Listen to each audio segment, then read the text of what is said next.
mga be. Dito ako ngayon sa Gameras.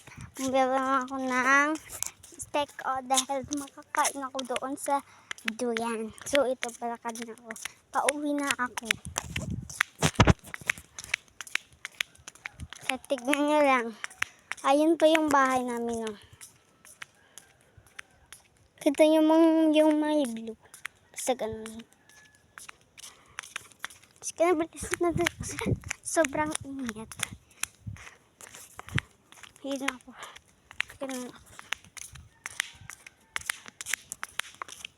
Ako lang isa dito dahil si Tia pumunta sa Iloilo. So magpabaybay pa kami bukas guys. Lakat lang muna babi niya. So habang nalakad ako.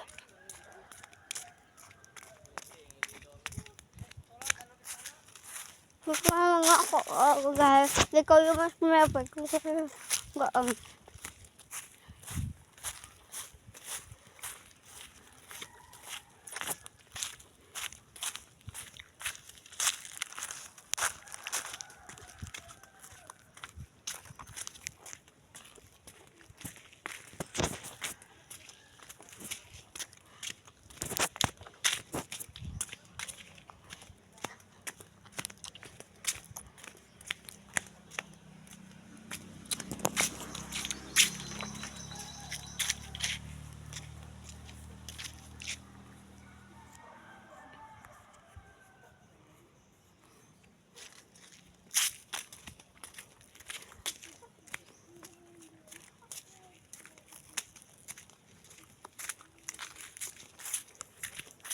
So hanggang dito lang muna tayo guys. Bye bye!